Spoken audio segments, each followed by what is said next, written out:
I'm into it. So, for the listeners at home, welcome to Too Smart for the Role. This is Too Smart for the Room's D&D podcast. We're gonna do some real fun, weird stuff. I'm your host, Chris, the DM, the Daddy Master, and we're gonna take you on a very special adventure. I am joined by Mark, who is playing Cinnamon. Okay, cool. And I am joined also by Amanda, who is playing Reginald. And I'm joined also by Shane, who is playing Jacan. It's the coolest name. So, backstory. There was a mistake. An ancient artifact was tampered with, used poorly, and now the end draws near. Far away, a large hunk of metal and stone has shifted and is making its way towards the planet Ornock. It will be here in 10 years. There are varying reactions towards this imminent doom. Some people refuse the evidence, claiming it to be a hoax by any number of groups. And why wouldn't they? So far, only the most learned astrologers and mages can detect its presence. Soon enough, everyone will see it burning in the distance, though. Still others work towards some solution. Mage colleges from around the world have come together in a think tank against the threat. Rumors swirl of gnomes and dwarves working in tandem to build a machine capable of stopping the end. A final rumor, which tethers you all to the story, remains the most persistent, but we'll come back to it later. The most common reaction to the end of the world is to simply do nothing. Many regard this as another act of fate and feel powerless to do anything about it. Surely some hero will save them. Surely the hammer will simply miss. So why live your life any differently? Among you are all of these people, deniers, scholars, surrenderers, and some believers of the final rumor. Fate is an unstoppable force driving its will all over the world. The only exception to its influence are the last remaining dragons. Fortune has no hold over them, not a single piece of control.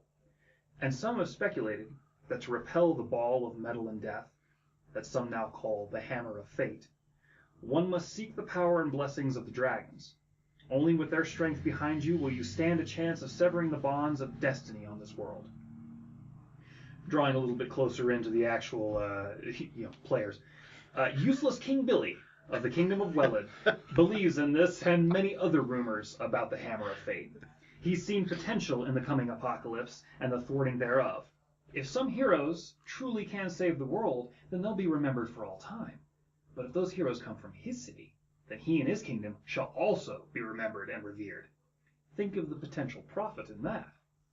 To this end, he has invested a large portion of the kingdom's gold into restoring an ancient airship. He intends to send it to the great forests of Inodas, the last known place of the Green Dragon. The wood elves that dominate this forest do not usually take to visitors, but useless King Billy hopes that the pomp of an airship will persuade them to be more receptive.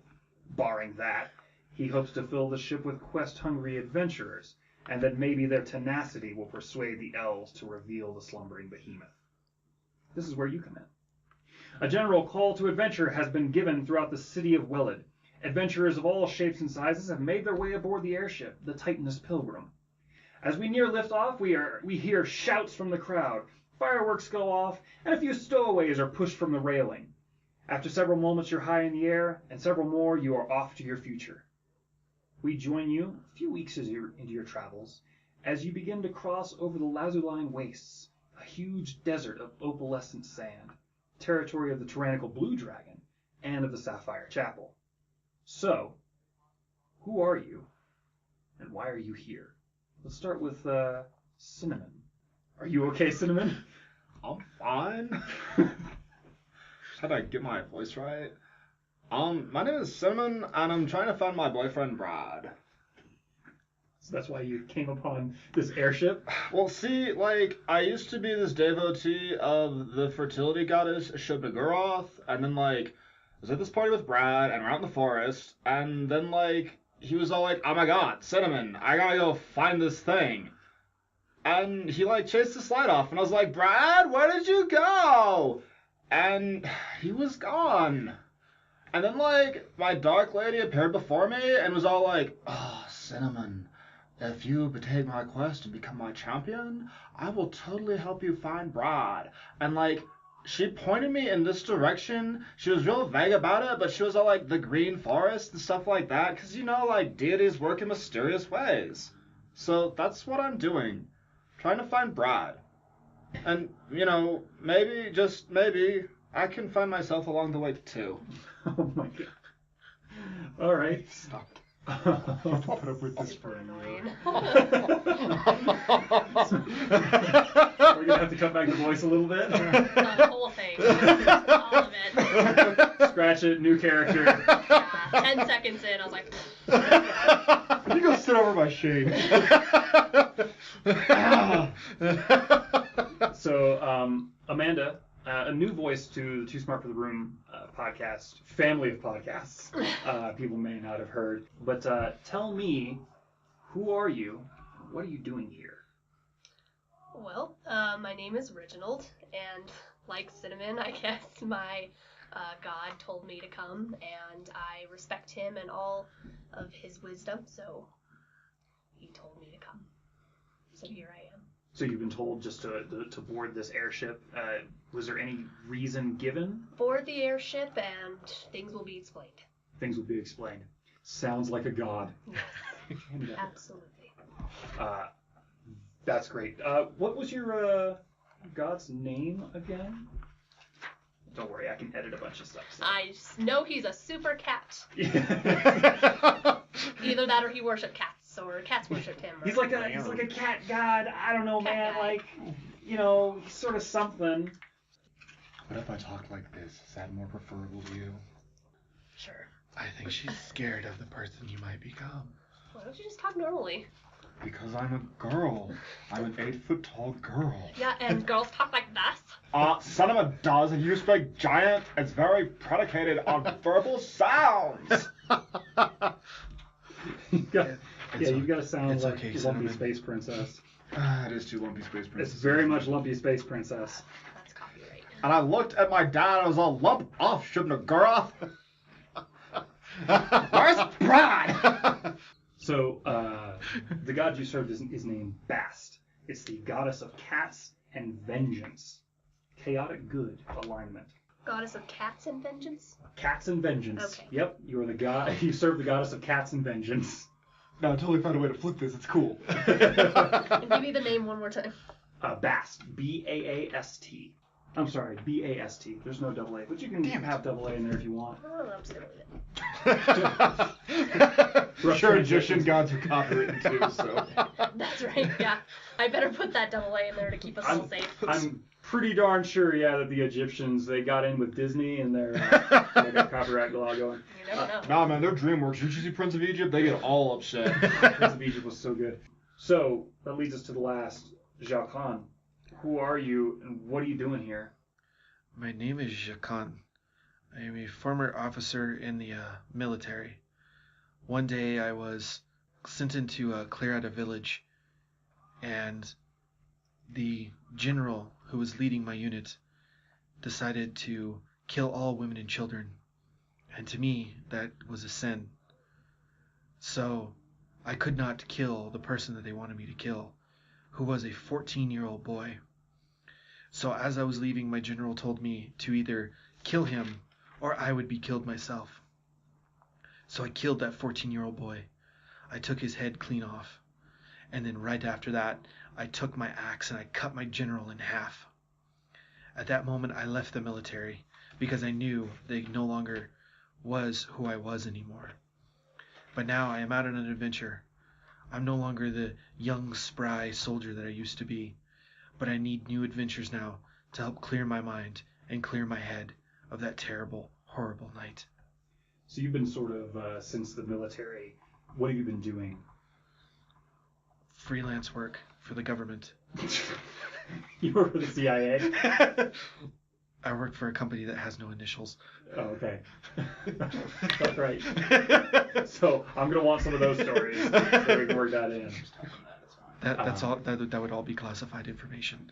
It's been a little while. You guys have sort of explored this airship. It has got 5 decks, and it looks just sort of like a big boat.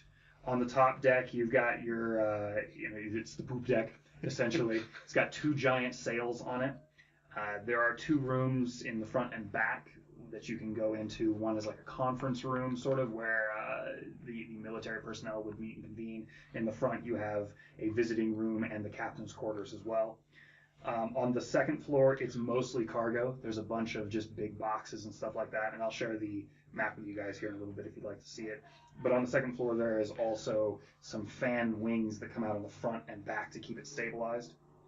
On the third floor, there is the elemental engine, which is the thing that keeps this running. It is a large pink crystal that has 4 elementals, which are just entities that are created purely out of an element. So there's a water, there's a stone, there's a fire, and there's an air elemental.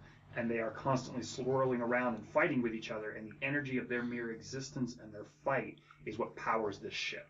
Cool. So all of that is being siphoned off. This entire deck is dedicated to this crystal that is about 20 feet across on its longest parts. It is a huge, just a massive source of energy, and when you're on this floor, you can feel the heat off of it, and you can feel your hair sort of stand up from it.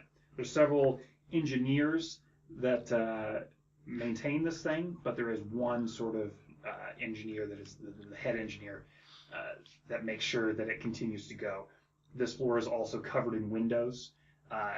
There's a couple windows on several other floors, but this one, almost every wall is just glass, so that you can see far into the desert wastes.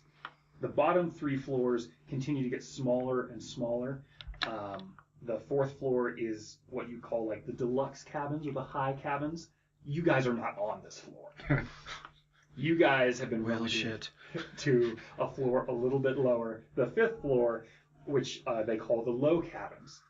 On the low cabins, the rooms are a bit smaller. It's a bit more congested. It's still pretty nice. The useless King Billy sunk a lot of money into this, and has decided that he wants people to be able to go into some sort of luxury. Also on this floor, though you can't access it, right at the front of the ship are 2 massive energy cannons. That Okay. Yeah. So if this part of the ship got shot or something like that, it would be the low part, whatever, who cares about the low cabins. Below that is even smaller floor with another set of wings that fan out on the side, and that is the crew quarters. Though the rooms here are minuscule, maybe 5 feet by 10 feet. They're really tiny, just big enough for a bed and a shelf, essentially. So, going in order of initiative, Jacan, actually, I think, hold on, no, lower initiative, I'm sorry, Reginald. Reginald, you're on this ship. There's a bunch of other people on this ship. Is there anything you want to do? Is there anything you want to go see? There's the captain, there's the engineer, there's lots of other random NPCs throughout. Those are 2 like people you've noticed of importance. There's also someone that got on that has been they wear a blue robe with a large thunderbolt on the back. And you guys would recognize this as one of they call them the Thunder Monks, who typically serve at they serve at the Sapphire Chapel. They're not usually seen far away, and it's a little strange now that you're over where they sort of serve. They've been quiet and sort of been keeping to themselves the whole time as well. There's also on the ship, you've seen Jacan. We didn't establish this, but you are a Dragonborn.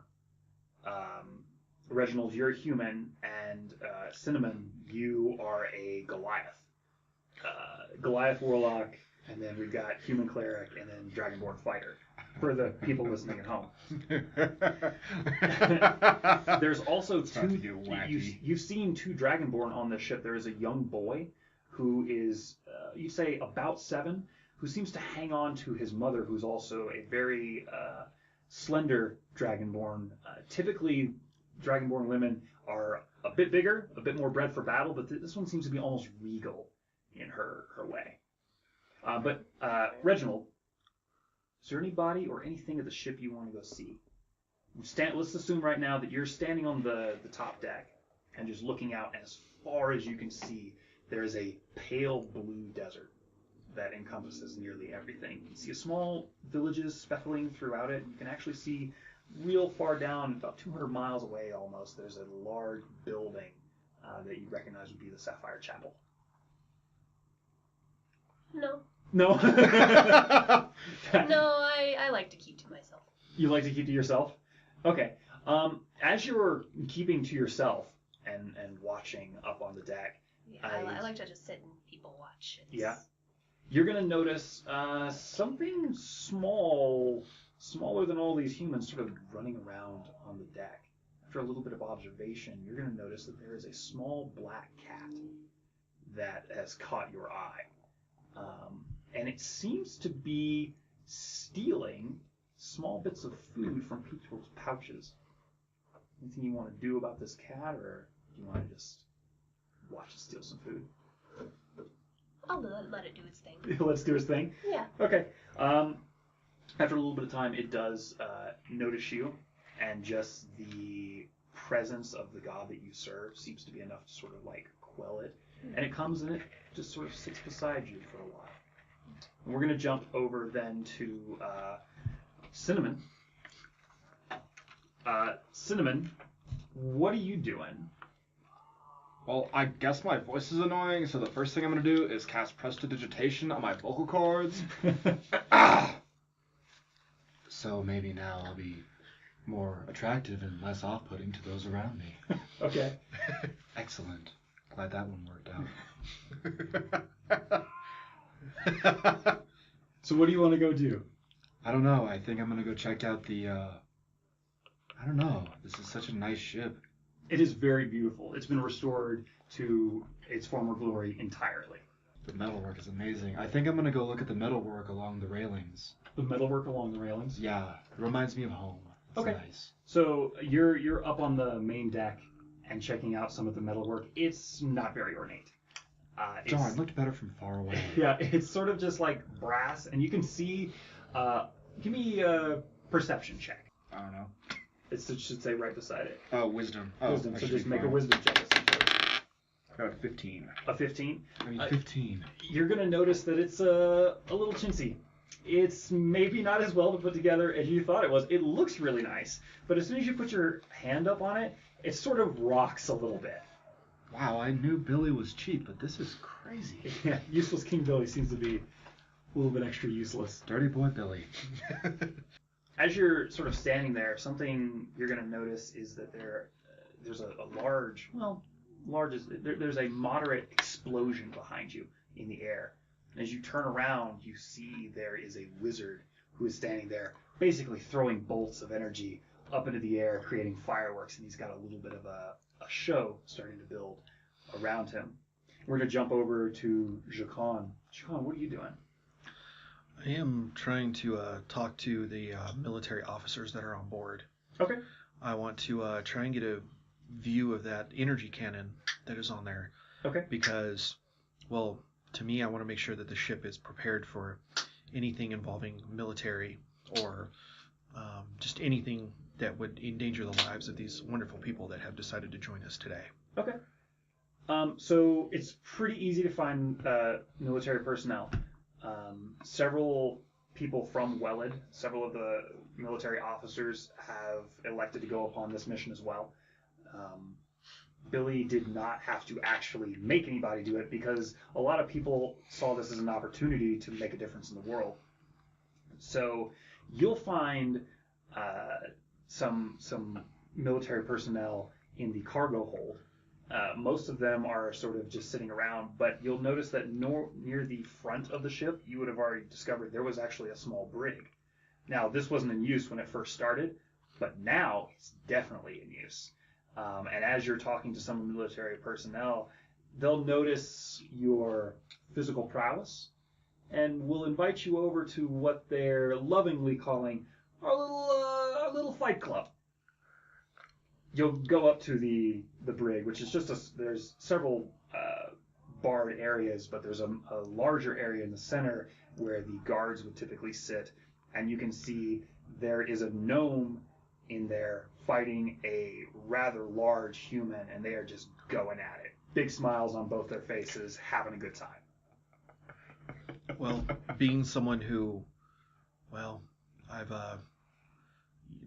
I've missed my glory days, and I think now is the time for me to get into the ring and show everyone what I can do.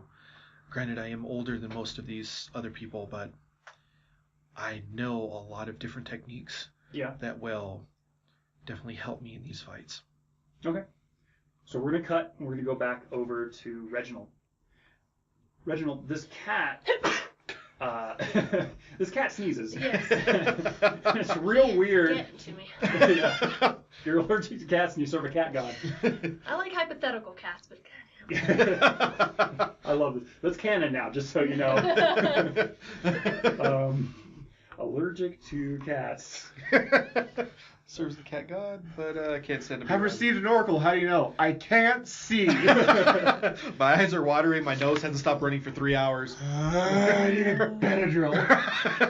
So it's a magic missile drill. I can't come up with a better joke. So this cat is sitting beside you, and you've probably reached your hand over and scratched its ears a little bit. It purrs a bit. There's a woman that comes up from the lower decks, and immediately the cat bounces over to her and climbs up and sits on her shoulder. You will recognize that she is also a servant of, what was the god again? Bast. Bast, as she wears a small symbol of a cat on her chest. She sees you and immediately walks over, says, I see that we both serve the same god. Pray tell, what brings you upon this ship?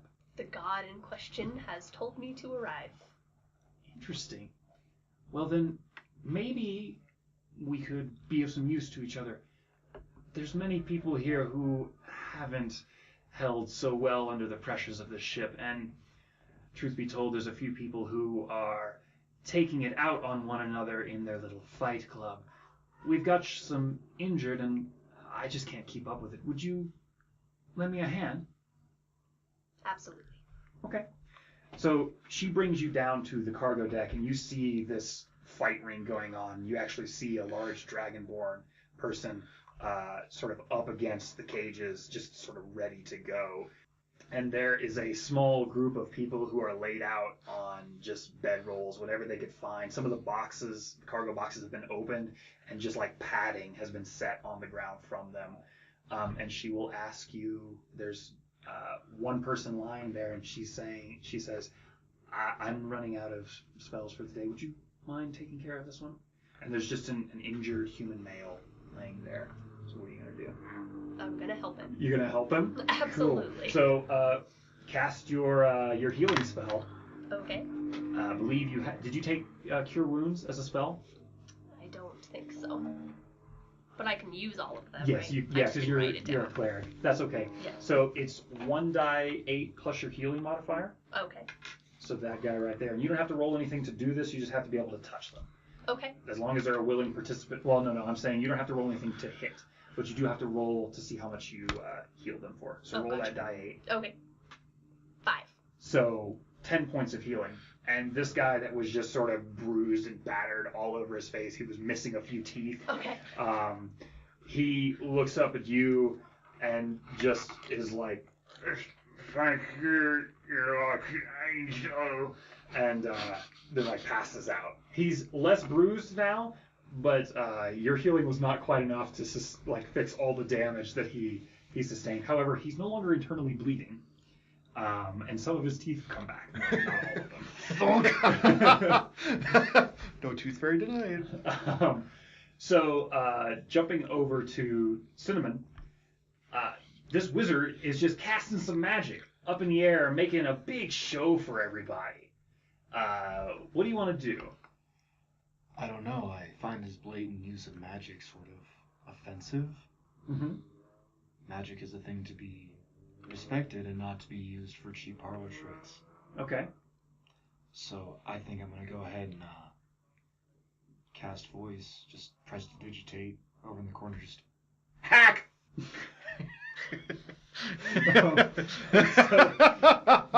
This booming voice goes into the crowd that just says hack From behind. and he looks around and doesn't really know where it comes from. because he did not make a very good check to see if he could figure out where that voice was coming from. But he does not stop.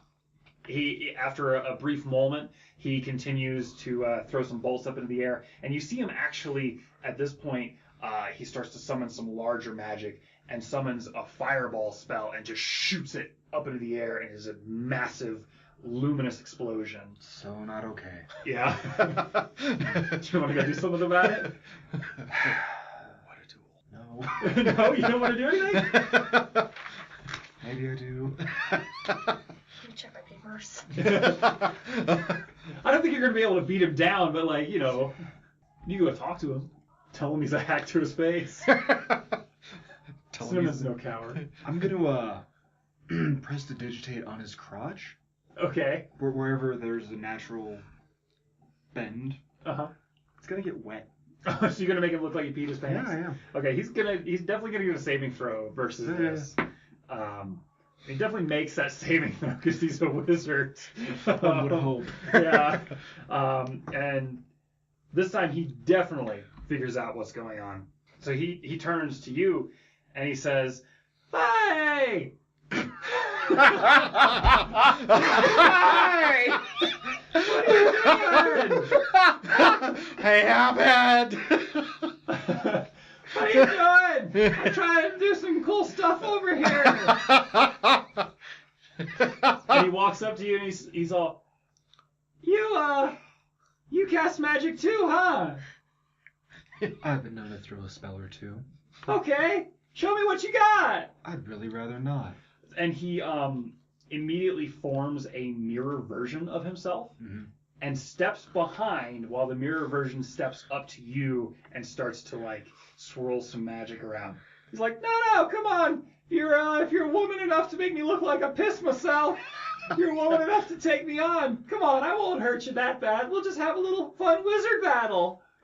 This is not the time or the place. Okay. You are on an airship, sir, and that fireball was unsafe. And you should know better. Are you trying to make, like, an intimidation check, or what are you trying to do? I'm here? just telling you. Okay. give me an intimidation check. I think you have intimidation. I think I do too. I do. Yeah, give me intimidation. 15. 15. So that's pretty good, and he'll actually make his mirror image go away, and he'll go, I meant no offense. He'll walk up to you and reach out his hand and say, my name's I'm Ander. It's a pleasure to meet you. My name is Cinnamon Agalaw. And I'd be more than happy to discuss the prowess of our arcane abilities. Maybe you can buy me a drink later. I'd like to just see him in action if possible. I mean, you know, we're kind of in the air here. Nothing's gonna happen to the people below us. Just don't shoot the ship, you know? You sure you don't want to have a fun little wizard battle? Because magical rebound isn't a thing. No. I don't think it is. You know, I think I hear somebody calling me over that way. Just be careful next time. Okay, all right. Whatever you say, giant lady. And he'll go back to just, like, causing a little bit of chaos and having some fun. He's twirling a bunch of lights around him and he's using prestidigitation in ways you've never seen before. I'm taking note of that, by the way. Yeah, he gets, like, on a unicycle. Yeah. I'm gonna recast prestidigitation. So what is he? Is he like the David Blaine of, like, magic here? Or more like Chris Angel? He's trying to freak my mind.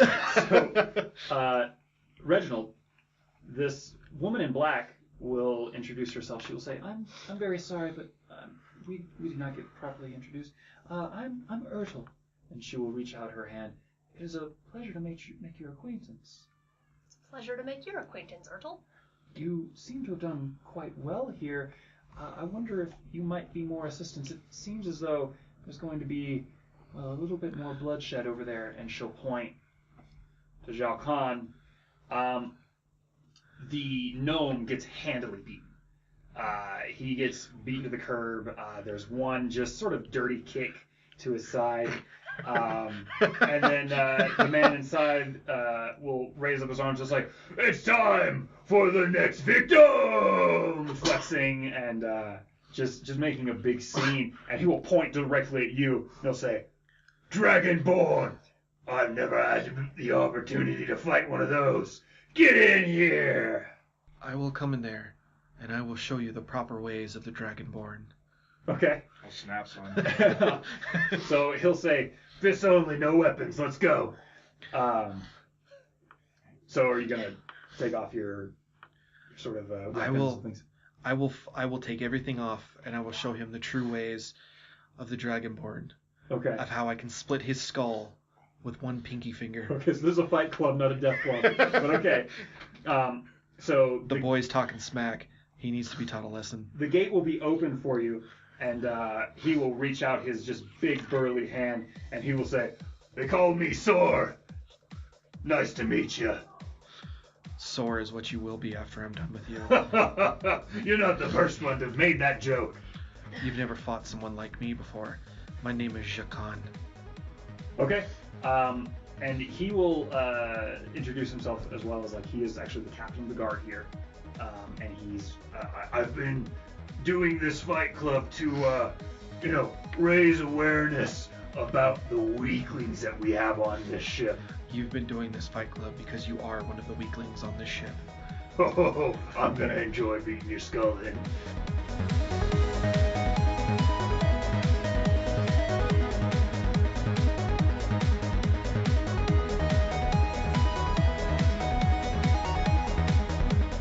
Hey listeners, it's Chris, your DM, Daddy Master.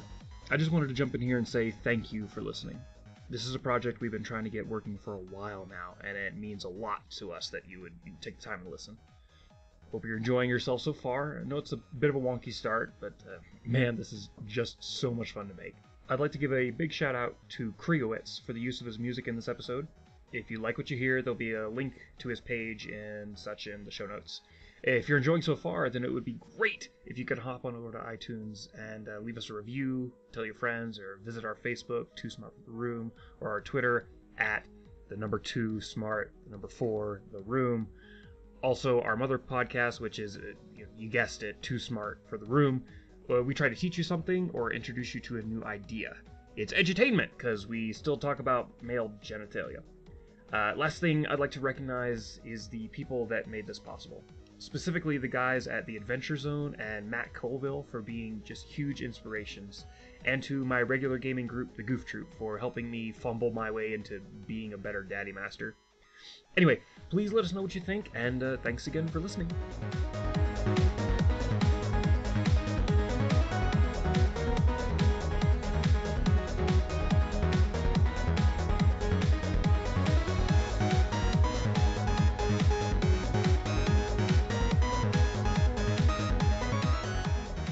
Both back into your corners, and we're in combat. So why don't you go first? Roll a die 20, and then add your strength modifier, and we're gonna just do some combat. We'll see how much damage you can do. 19 plus 5 is 24. 24. Good. That's definitely a hit. That's like That's a miss, isn't it? no, I don't think that could be a miss. So you take a swing at him. Roll me a 1d6 plus your strength modifier, and that's your damage there. 10. 10? Yeah. Holy moly. You just get him one good sucker punch straight in the cheek. It immediately knocks a tooth out. And he reels back for a second, then looks at you, blood all in his mouth. This is going to be great. And then he takes a swing at you. He actually takes 2 swings at you because he has different stats than you. What's your armor class? Armor class is 16. 16. So you duck under the first hit, and right as you're coming back up, he hits you square in the jaw with an uppercut for 6 points of damage. So you take a nice solid hit. Let's see here. My hit point maximum is 11, yeah. Yeah, so 11 minus 6. What are you at now? Put me at 5. Yeah, 5. Great. After that hit, it takes it up to your turn again. Okay, so die 20. Yep. Plus the 5. 14 plus 5, 19. 19. That's another hit. Roll me 1d6 plus your strength modifier. 3 + 5, 8. 8. So you get him another crack in the skull, and he's immediately like starting to swell up on one side, and looking real rough, but he's not quite down yet. And he's going to take this chance, and with a vengeance, going to try and hit you with a backhand.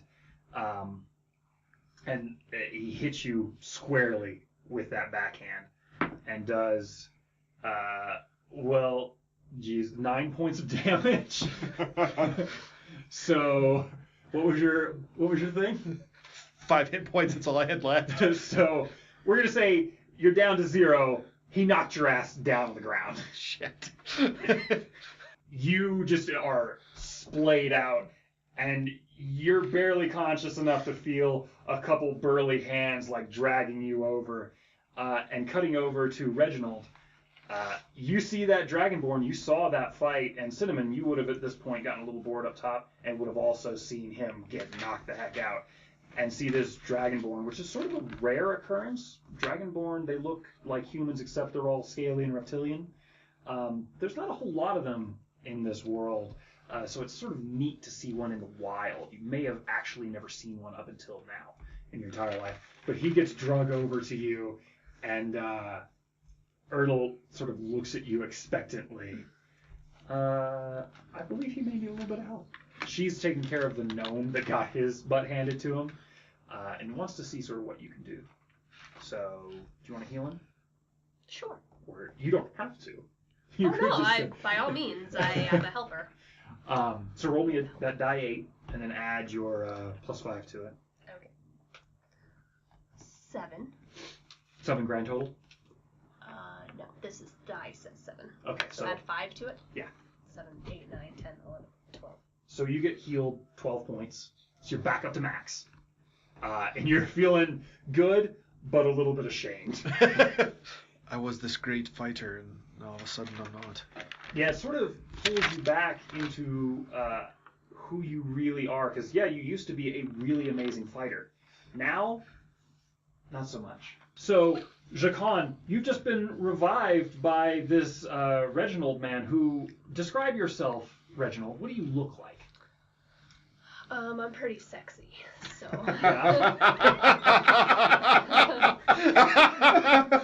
So that's sort of subjective. Good luck waking up to that.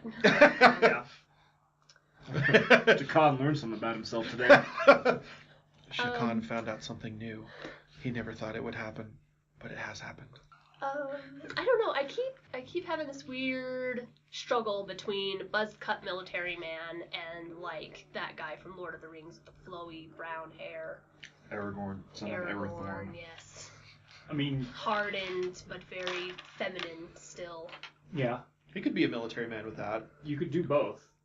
You could say that at one point you had that shortcut hair, and that you've grown it out long in a sort of act of rebellion. Yes, but then again, I kind of want to be a monk as well, because I think it's good to be monkish. Yeah. If you're going for the cleric bast thing. Yeah.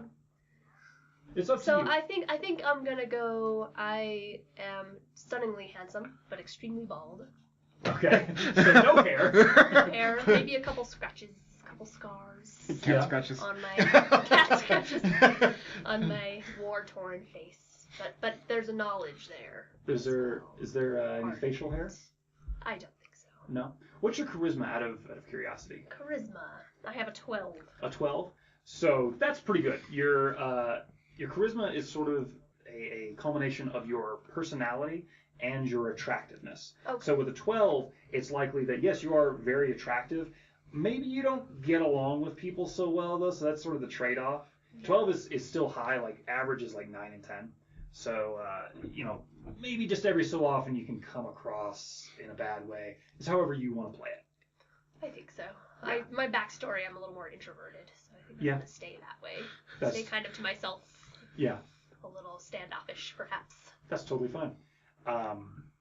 So you guys have just met. Hello, Reginald. Great, fantastic role playing.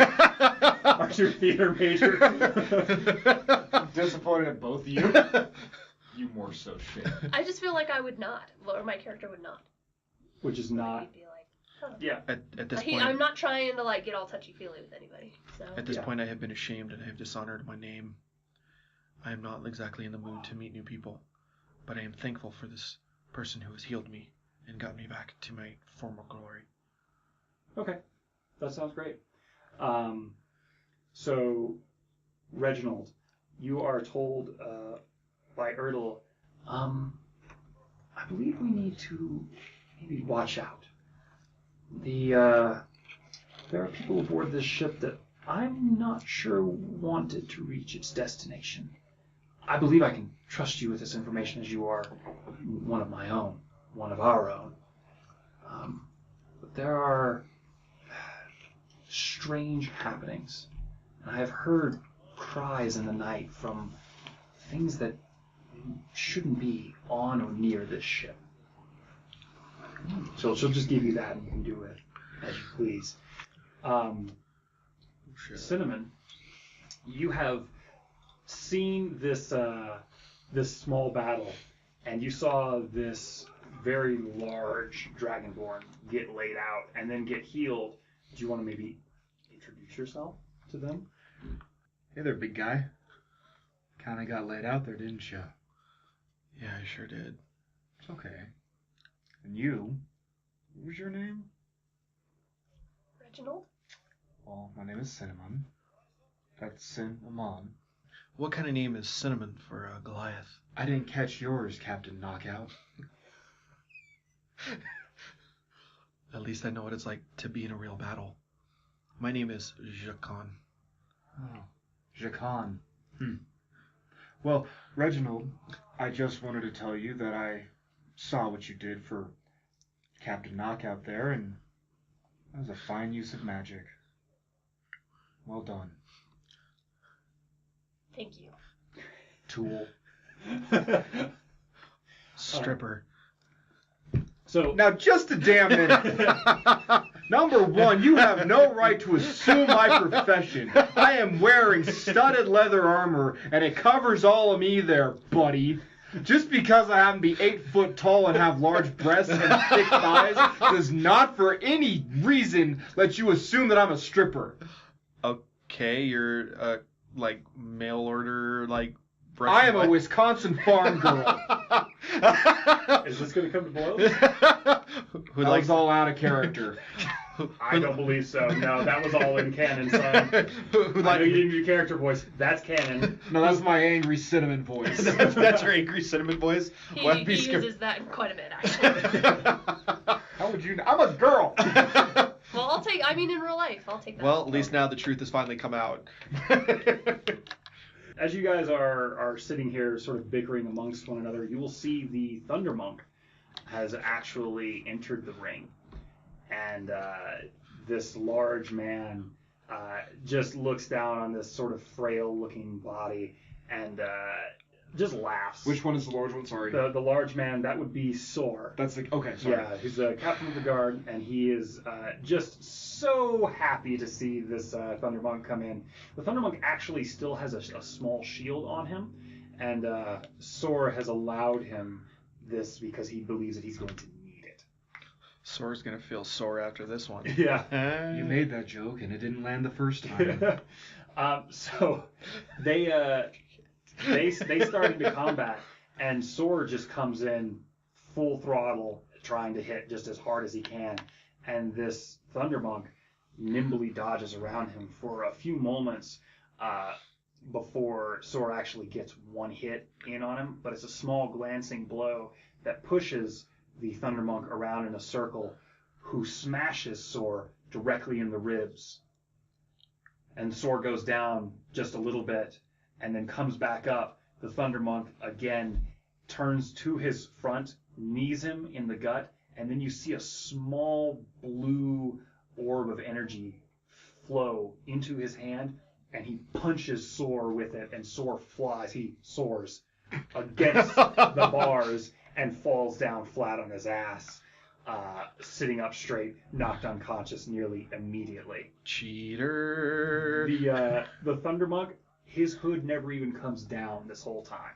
Like, it was basically nothing to him to destroy this guy. with that, is there anything else you guys wanted to do for the day? Siege Khan, that's how you fight a battle. Hey, Cinnamon, maybe if He you didn't say anything. He just went in and did work. Cinnamon, maybe if you actually got in the ring and decided to battle, then maybe you could stand here and talk smack to me. But guess what? I've done more in my life than you will ever think about doing in 7 lives. Why don't you go back to the Wisconsin farmland where you're from and show those farm boys the proper way for a C-section Tuesday strip club? Yowzers. Also, what's a C-section? What I'm going to give you if you don't shut your mouth.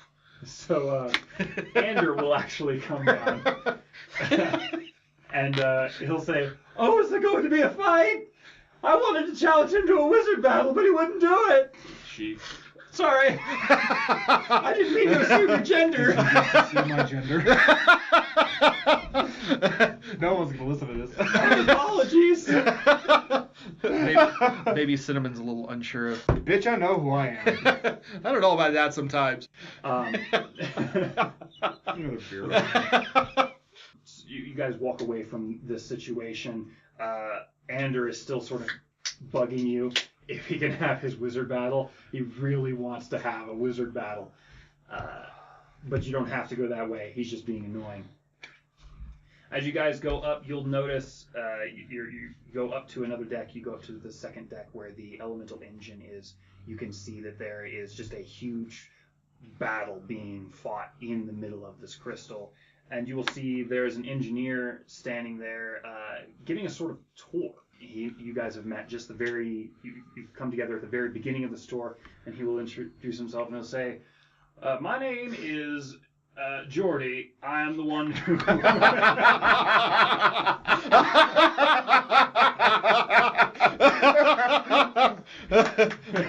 You're welcome.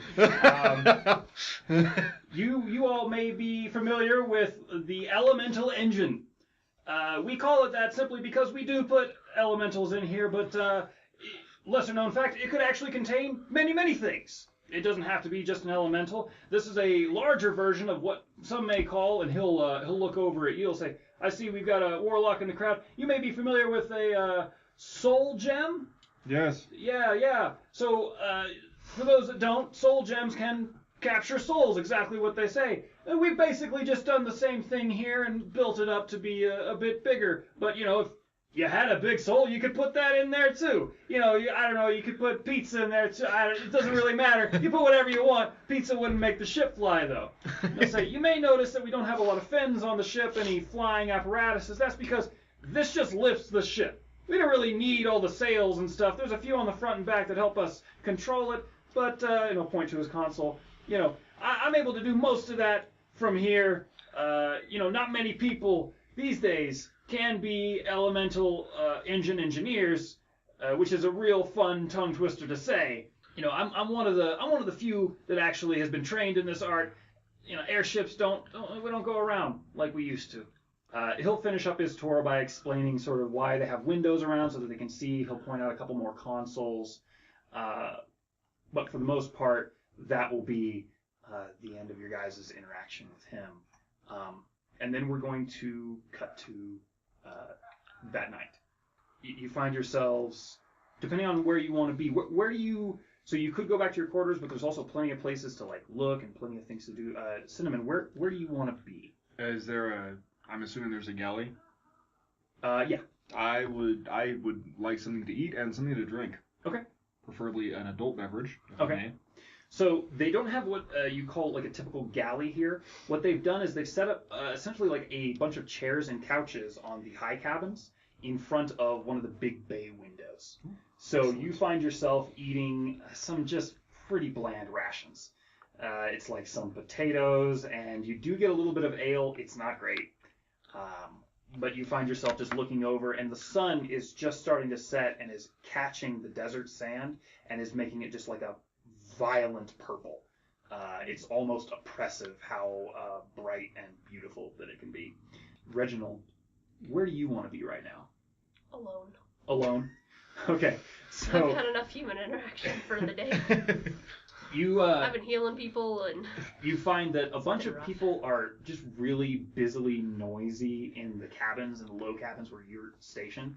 So you find yourself up on the top deck and find a quiet spot. After a few moments, your little cat friend actually comes and joins you, and just sits there and just yeah, just watches the desert with you for a little while. Though up here, give me a perception check. 8. 8. So with an 8, you hear a strange sort of whirring noise, but you're not sure if that is really anything. Okay. And then Jacon, what do you want to do? Where do you want to be right now? At this point, I am hanging out with Cinnamon, and I am telling the people who will listen about some of my former glory as being a soldier and an officer. I am drinking the ale that I snuck on board. Okay. Because I knew that there may or may not be any on board, but I knew I would need some. Yeah. So I am very much 3 sheets to the wind, Okay. and I am telling everyone about my former glories. Okay. So the captain has actually come and joined you, Captain Harl, and is listening to your stories. And you can overhear people started talking to him as well and asking, when are we going to be there? And he's explaining, another week or so. Won't be that much longer. But he's sort of enraptured in your story and asks you a few questions that you're able to clarify pretty easily. It's sort of small talk. Okay. He does sip a bit of your ale and sort of gets chummy beside you. So I'd imagine there's the captain, you, and Cinnamon all sort of sitting on the same couch, just sort of enjoying in quotes each other's company, because you two seem to have not hit it off so well. But it may be the closest thing you've got to a friend here. Yeah. And as you guys are enjoying all of your beverages, you're enjoying your alone time, Reginald and your cat, there is an amazingly loud screech. And we're going to end this episode panning the camera back and seeing that above you guys there are several wyverns who are stalking your ship. Blue in color, naturally they're usually red. On top of them are a large amount of humanoid figures. There are several smaller blips that look to be on some sort of skimmer, and all of them start to descend upon your airship.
okay to metagame a little bit. If you guys, you don't have to pass notes. You can actually. Oh, just say I didn't things. know. Every other one I've ever been in was we just pass notes. No.